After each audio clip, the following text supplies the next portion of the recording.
Mnie się biuro kojarzy z jakąś instytucją, tam siedzi sekretarka, je dyrektor, je jakiś faks, telefon, a biuro duchów, czyli ty, Ada Edelman, z czym ludzie się do ciebie zgłaszają i mogą zgłaszać i co w tej całej twojej karierze biura duchów ciebie najbardziej zaskoczyło? Pomysły ludzi, zdarzenia, godę dzioła. Och, no można powiedzieć w ten sposób, że ja się przede wszystkim czuję takim archiwistą.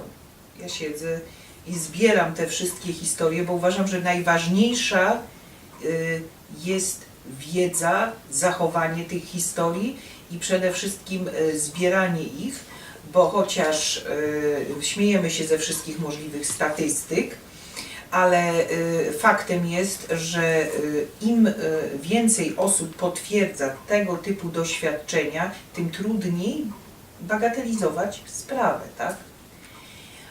To jest bardzo ważne, więc w tym względzie ja często piszą ludzie, ja im pewne rzeczy tłumaczę, no a w niektórych wypadkach wręcz udaje się do ich domu, jeśli jest taka potrzeba. Oczywiście to są bardzo rzadkie przypadki, dlatego że od razu wyjaśnijmy pewną rzecz. Ja na tym nie zarabiam, żeby to było jasne od początku do końca. Czyli ty Ja mogę wydać darujesz książkę. swój czas. Tak. Też. Ja mogę wydać książkę, ja mogę powiedzmy zarabiać w inny sposób, ale nigdy w ten. To jest darmo, otrzymaliście, darmo dawajcie. No gdzieś trzeba tych słów przestrzegać, przynajmniej na biurze duchów. W każdym bądź razie, jeśli mogę, no to czasami rzeczywiście uda się oczyścić mieszkanie, czy w skrajnym wypadku nawet i odprowadzić osobę. Natomiast na pewno nie jest to zabawka i przygoda, czyli ktoś, wiesz, nie wiem, może niektórzy ludzie sobie tak to wyobrażają, że po prostu można na zamówienie pewne rzeczy robić i pomijam już to, co wspomniałam w innej naszej rozmowie, że zdarzają się przypadki wręcz, czy pani potrafi tak zrobić, żeby mojego nie wiem, sąsiada, czy tam powiedzmy mojego konkurenta biznesowego najnormalniej w świecie szlak trafił, cena nie gra roli. A zdarzają Ci się przypadki, że na przykład ktoś wymyśla historię, bo chce sprawdzić albo zażartować sobie z Twojej wiedzy, umiejętności? Dwa razy mi się zdarzyło, że ktoś przysłał zdjęcie i że to jest to zdjęcie osoby zmarłej i że on nie mogą, w jednym wypadku to było, że nie mogą tej osoby zlokalizować i ona najprawdopodobniej nie żyje, więc wiesz, wzięłam wahadło, wykorzystałam swoje umiejętności i napisałam, że to jest osoba absolutnie żywa, zdrowa, proszę szukać w okolicach Krakowa. Nigdy się więcej nie odezwali. I drugi raz rzeczywiście też, myślę, że to była chyba jakaś pani dziennikarka, wiesz, że chciała tak mnie troszeczkę, tak, podpuścić mnie po prostu.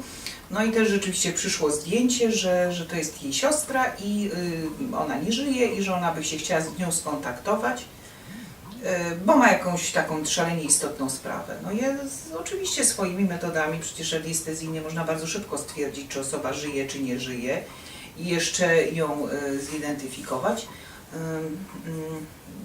Odpisałam jej, że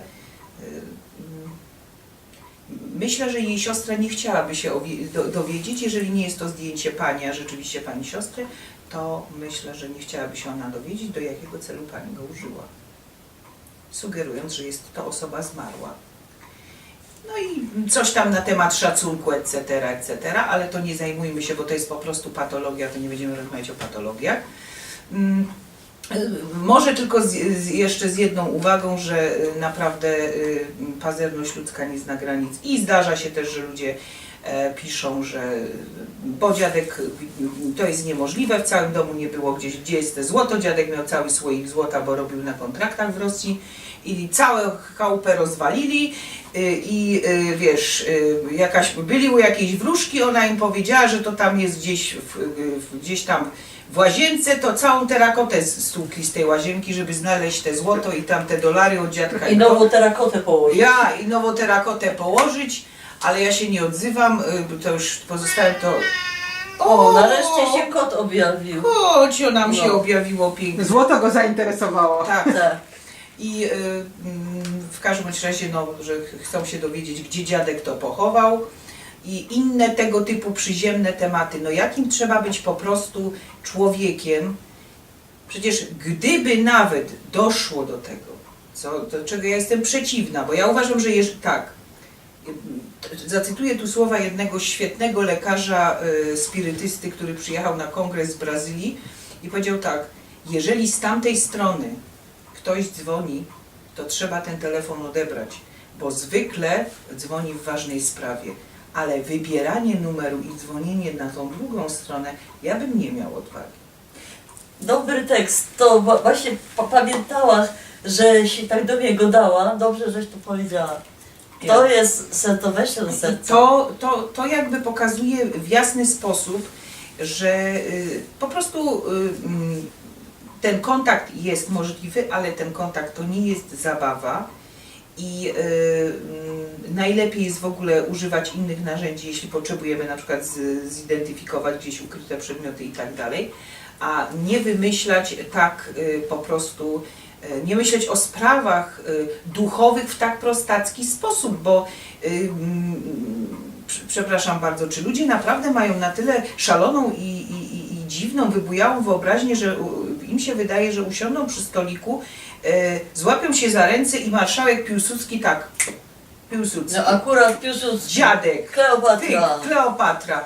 No. Oczywiście, że nie, że to jest po prostu absolutnie niemożliwe. To, że coś przywołują, to owszem, i stąd mają, tu im się trzęsie, tam się dzieje coś innego. Czy w ogóle jest możliwe w wykonaniu mediów, spirytystów i tak dalej, czy jest możliwe, żeby pod kontrolą odbył się taki seans, który może przynieść pożądany efekt? Jest. Ale to jest naprawdę niezwykle rzadkie i niezwykle rzadko No i po ktoś z co, tego nie? korzysta. No i po co? Jeżeli oni chcą pomagać, to najlepszy przypadek Jan od Boga, który O! leczy w Brazylii. Tak jest. Przecież na rany boskie, czym on leczy, przez kogo on leczy? To jest człowiek, który nie ma ogromnej wiedzy medycznej, a jednak to się dzieje. Tam cały czas są istoty, być może możemy je nazwać opiekuńczymi, może aniołami, nieważne, ale są to dobre duchy, które tam nad jego całym tym kościołem i tą górą i w tym miejscu one pomagają, one podpowiadają, one diagnozują. Być może są to wybitni lekarze również zgromadzeni w tym miejscu, którzy swoim doświadczeniem i swoją wiedzą potrafią tak szczytać człowieka, że trafiają bezbłędnie w jego chorobę niewykrytą na przykład do tej pory. I to jest właśnie to rzeczy widzialnych i niewidzialnych. No ale jednak mimo wszystko na pewno to przywiązanie do materii to jest tak naprawdę nasze najgorsze tutaj ziemskie obciążenie. I w pewnym momencie staje się to przekleństwem. Właśnie kiedy skuwa się łazienkę, żeby znaleźć słoik ze złotem, kiedy robi się przeróżne rzeczy, żeby powiedzmy nawiązać kontakt z tą drugą stroną, a wreszcie przywiązując się do całej masy klamotów, bez których rzeczywiście, póki jesteśmy w ciele, no może nam być trochę niewygodnie bez niektórych żyć, ale nie można się do tego przywiązywać. My tutaj przychodzimy nadzy na ten świat i nadzy z niego odejdziemy. I to I jest ostatnio wszystko. koszula nie ma kabzów. I ostatnio koszula nie ma kabzów, tak, to prawda. No ale dobra, Ada, często ludzie są zdesperowani. Nie no z tego, że się krauza ze złotem straciła, ale też no coś od ciebie chcą.